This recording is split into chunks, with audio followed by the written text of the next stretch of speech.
Hi, everybody. I don't know if you can see the rain in the video. I think you can, or hear it falling. This is being recorded at 8:20 on this Friday morning, and we're clearly right in the middle of the steady rain band. We've had some winds gusting from the south up to about 25. You can see the trees behind me going back and forth. There might be some 35-mile-per-hour wind gusts.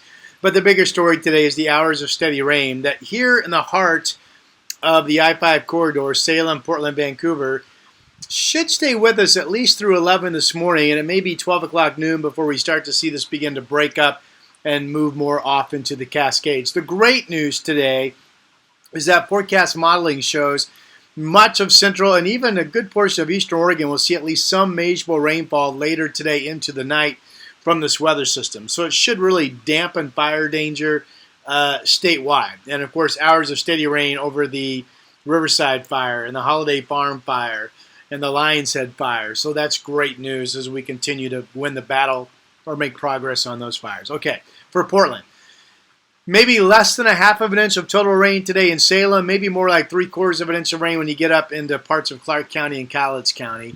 Again, once we get into the afternoon hours, this will become a scattered shower pattern for the valley with temperatures holding steady in the 60s. And then for the weekend, tomorrow's a bit of a question mark. High pressure is going to be building in. Pressure heights go up tomorrow. All of that should lead to the chance of rain coming to an end. Forecast models are insistent that the northwest flow pattern aloft still brings in, a lot of cloudiness during the day and might produce, in fact, a lingering shower. But I think overall, tomorrow still looks dry. We'll see if we get a shower or not in scattered or spotty locations.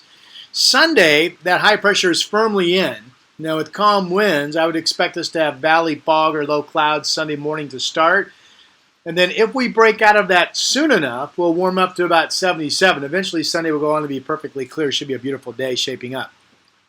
And that kicks off this big stretch of dry weather with east winds developing through Thursday, maybe even through Friday of next week. These are all days, next Monday through Friday, they could hit 80 or better. Wow.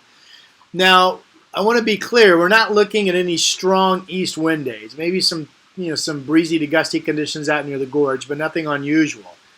The only reason I'm really focusing on the east wind pattern next week is that days and days of an east wind will bring whatever available wildfire smoke there is and push it back over the valley and maybe even bring some hazy, smoky conditions all the way to the Oregon coast. That's next week. It wouldn't be anything like what we got rid of the days following Labor Day. It would just be enough to maybe push air quality back into the moderate range and maybe some unhealthy readings. I'm really speculating about that. Maybe it doesn't even end up being that bad, but we'll see. We're just tracking that for next week. Again, I'll leave you with the trees wrestling, behind me with the morning rain on this Friday following.